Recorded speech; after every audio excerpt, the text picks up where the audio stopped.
Ce matin en Beauce. Une histoire très particulière.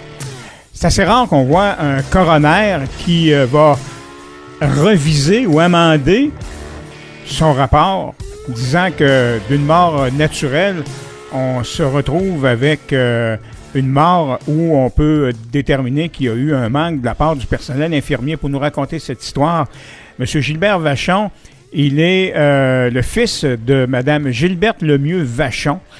Et on dit que cette histoire-là va probablement se retrouver encore une fois devant l'Assemblée nationale. Elle y a déjà été. Et M. Vachon pense également qu'il devrait peut-être aussi y avoir des poursuites criminelles ou qu'on engage des poursuites criminelles dans tout ça. Monsieur, vous avez toute mon admiration pour le combat que vous avez livré. Ça fait 10 ans. Gros combat.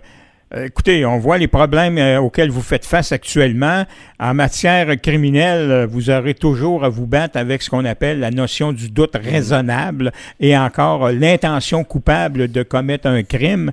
Dans ce cas-ci, c'est de la négligence. Ça pourrait être négligence criminelle là, qui pourrait être, mais ce serait une première au Québec qui est des poursuites criminelles parce qu'on n'a pas accordé des soins appropriés, voire même des soins très négligents d'une personne qui est morte de façon prématurée. J'ai bien hâte de voir la suite des choses dans votre dossier. Tenez-nous au courant, M. Vachon. Absolument. C'est une mission à longue haleine. Puis, je crois qu'il y a un cas, là. Il y a une cause. Puis, j'ai juste besoin d'aide là-dedans. Ça, c'est définitif. Parce que c'est un message que je veux passer. Puis, pour ceux qui m'ont déjà dit, là, je vais faire de l'argent avec ça, il y a 0 cent que je veux faire avec ça. C'est pas la histoire d'argent. Et ceux-là, je le dis clairement aujourd'hui, là, avec vous, là, comme témoin.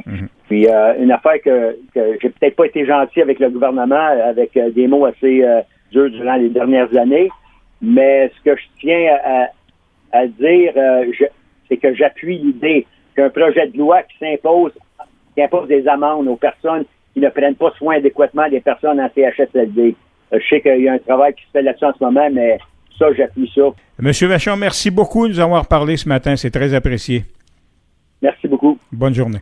Alors, Gilbert Vachon, sa mère est morte dans des conditions innommables dans un CHSLD de Saint-Eustache. J'avais vu le récit des faits là, qui ont amené finalement sa mort.